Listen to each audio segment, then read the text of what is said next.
Hello everybody, so it was BOE today, but before we get into that, I'm just going to show you something that I was thinking about yesterday that played out this morning, and so yeah, we're going to go review this trade idea. Alright, so this trade idea is all about this cave that was left from the offer on Monday and Tuesday.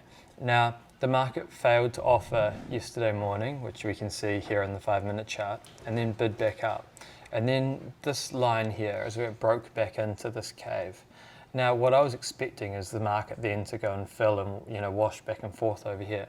However, it came back down, and I expected this 20s here to be support again, but it drove a little bit deeper, popped back out, bit into the middle of the cave, but then was kind of heavy, making lower lows and lower highs into the close.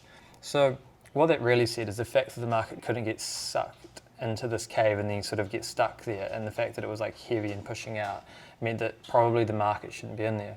So then this morning when the market blipped ticked up into it, failed, that was a great opportunity to get short into BOE. And so if we talk about the first one, so the plan's important for me because I think sometimes when I don't have a clear enough plan in terms of, okay, what's my idea, where am I looking for an entry, where do I know I'm wrong, and where's my target? Sometimes it's too easy to talk yourself out of a trade or to say, oh, maybe it won't go this time, and then if you do decide later that you really do want to get into it, you often pay too high of a price or something like that. So I'm trying to be a little bit more strict on myself in terms of this, and so that was one of the things I did today. And so I defined this plan, which I've got here, which I more or less stuck to. Didn't necessarily mean it was my best day ever, but I did stick to my plan, so that's like one key win.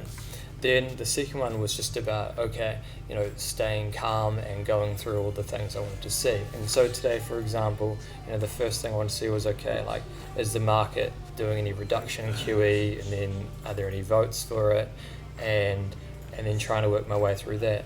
Now, this actually didn't go very well for me, and I ended up getting a little bit flustered like last time, and that's because I went on the BOE website and the links weren't there, and I was refreshing, and I was thinking, oh no, I'm getting behind. So while the website wasn't giving me what I wanted, that's not an excuse for me, to lose my calmness, really. What was really key, and what I've got to hold myself responsible to, is to make sure I find a way to figure out what's going on. Now, that could be looking at Twitter or looking at another news source. What's important is, you can find out this information from multiple sources. You could go to look at ladders, like you look at gilt chart, or you could look at short sterling or something like that to tell you if something about QE has changed.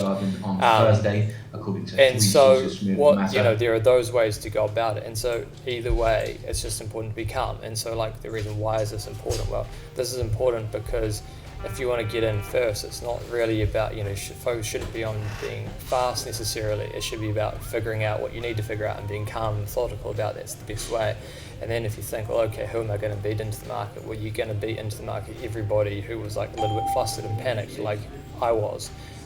And so what I want to do here, obviously, is to just prove to myself that if I do this methodically, I can get in at a good price and then, start to build, a better practice and a more calm practice around these central bank events.